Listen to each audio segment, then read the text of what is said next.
таван хэмжээс ертөнц рүү нэвтрэх үед бол хүсэл шунал байхгүй болчихно.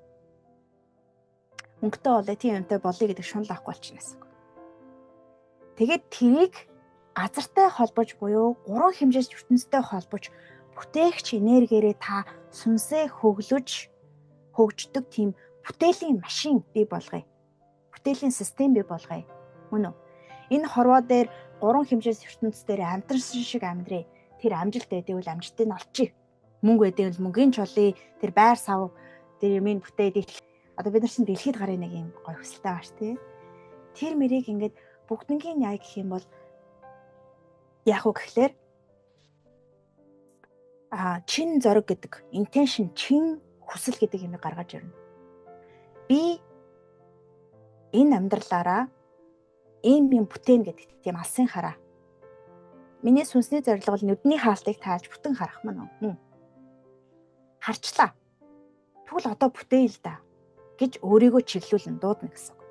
Тэгэхгүй бол 5 хэмжээс ертөнц дээр амьдраад тэгээс үлдээ тэр газараа удаан байвал юу болно гэж spiritual ego буюу им эготой сүнслэг хэрхэлтэй хүмүүс болчихно. Тэгэхээр 5 хэмжээс ертөнц дээр бол ганцхан тэндэ байна гэж зууралдаад байвал тэр биш болчихж байгаа байхгүй юу? Биш болчихно гэсэн. 5 хэмжээс ертөнцөө мэдэрлээ.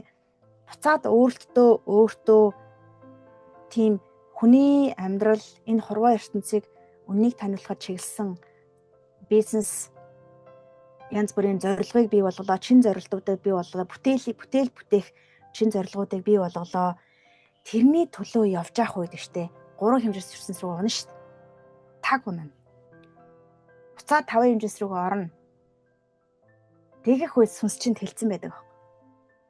Тэр юм амьсгалтай байх хэрэгтэй. Амьсгал аваад гаргаж байгаа шиг бүх юм хөдөлгөөнтэй байхын тулд та 5 хэмжээс ертөнцийнхөө сүнслэг хуулийг нээлээ.